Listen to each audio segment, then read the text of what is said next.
Hey guys, and welcome to another one of my Gosei Sentai Dairanger episode commentary and reviews. This time it's episode 16, The Rumbling Child Stones. And remember, if you do enjoy what you see, please remember to like and subscribe and maybe even leave a comment. It just means a lot on a small channel like this. Now let's get into the episode. The episode opens at Daigo's pet shop, where he's talking to a young girl who loves animals but has no pets. So Daigo puts her to work feeding the pets in the shop. At a park, a strange doll asks the girl if it will play with it, before a beam shines and she's turned to stone.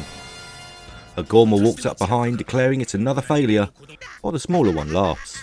The Dairangers meet in a park, but they have no clues about the children being turned to stone as they continue hunting for the Gorma responsible.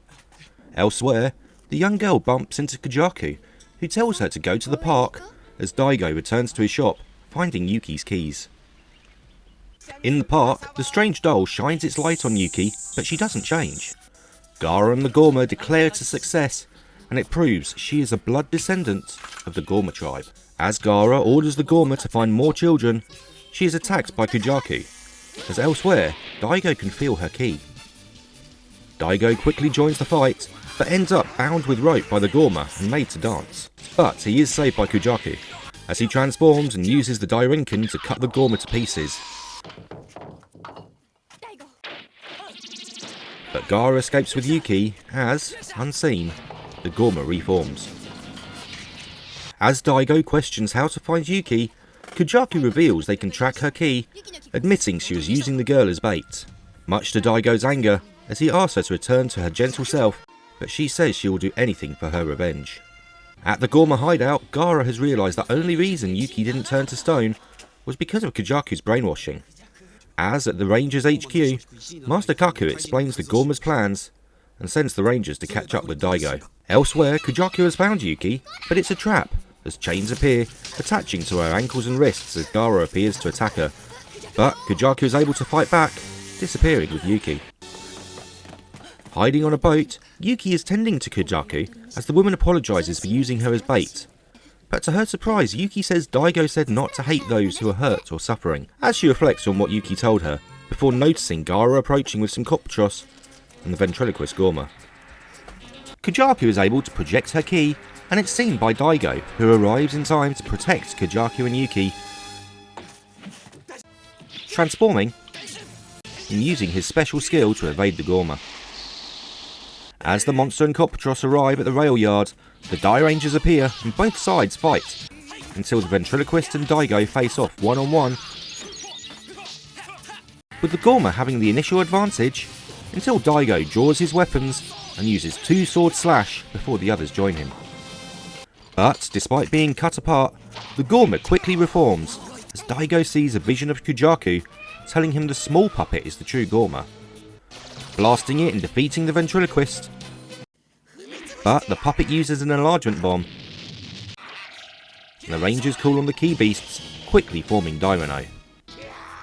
The pair cross swords and the Gorma even manages to tie the mecha's hands and feet, but the Rangers send Ki energy back down the ropes, before finishing the monster with a finishing slash.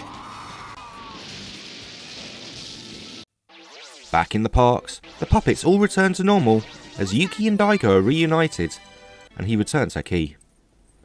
Daigo asks about Kujaku, but Yuki says she disappeared, before adding that she was crying.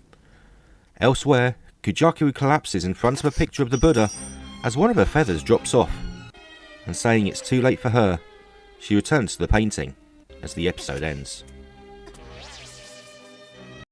Okay, so another interesting episode. First off, they're now doing a thing with the opening credits where they're actually sort of taking bits from the episode or adding bits from the monster into the opening credits. So the opening credits are actually changing episode to episode, which, let's be honest, is quite a bit of effort that's going into it, which I kind of like. One thing is that supposedly, you see a whole load of kids have been turned into stone statues. So that's loads of kids that have been disappearing. Yeah, the only people who seem to actually be, like, noticing are the Dairangers and Kujaku. Why does no one else care that, like, all the kids are disappearing? Like, Japanese parents just going, oh, my child has not returned from the park. Eh, more sushi for me. I mean, I guess it's one of those things, you know, if loads of people are out looking, they'd have to pay for more extras and stuff like that, but yeah. Also, it's an interesting thing, though, that they're looking for kids that are descended from Gorma, so they can create more Gorma monsters. Which obviously then the Dairangers have to fight for their war, like, you against Ki.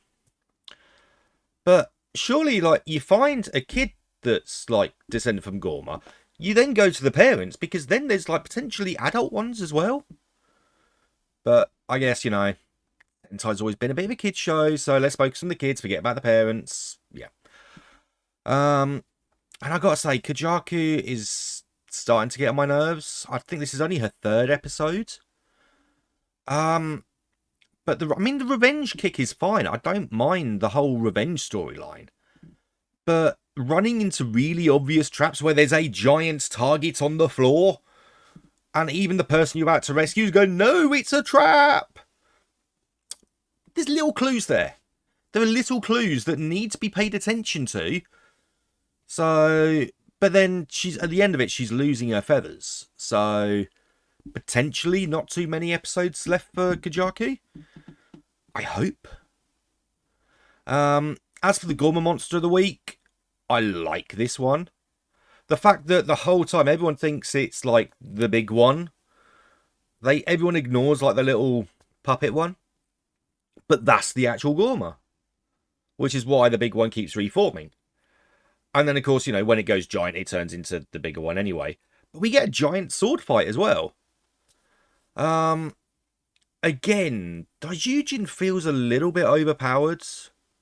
I mean, it's 3 hits, blast through the rope, no damage taken, and finished. It feels a little, you know, I love my giant fights, I love the mecha, but at least make me think they're going to struggle occasionally. And, you know, it's that time, it's Power Rangers. This episode was used for Mighty Morphin Power Rangers Season 2, Episode 52, Blue Ranger Gone Bad. The big version of the Gorma is known as Vase Face.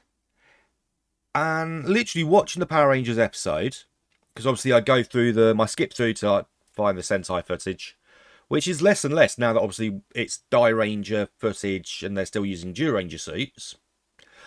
But literally, Lord Zed creates the monster. Also, it's always confused me. Is Lord Zed meant to be British? Because if he was American, he'd be Lord Z. Just wondering. Yeah, it's created. It shoots at the Rangers, and then it literally does nothing for several minutes until Zed makes it grow. So again, it's another one they never got the costume for. And because we don't have Kiba Ranger yet, and obviously this is before Kiba Ranger comes in, but at least once Kiba Ranger comes in, we can actually have a Ranger fighting a monster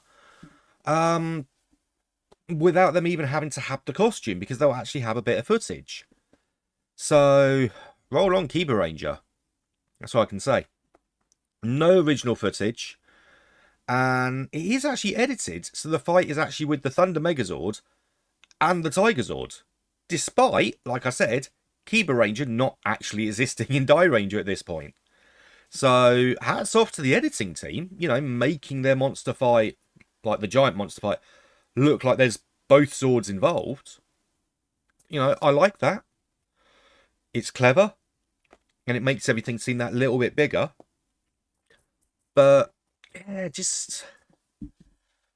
I wish they'd gotten hold of more suits so they could actually have the Power Rangers fighting the monsters instead of just monster turning up going, putties, go do my job for me. It would have been nicer. But anyway, that's my thoughts for 16.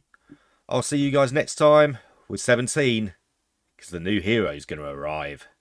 We're getting Kiba Ranger. I'll see you then.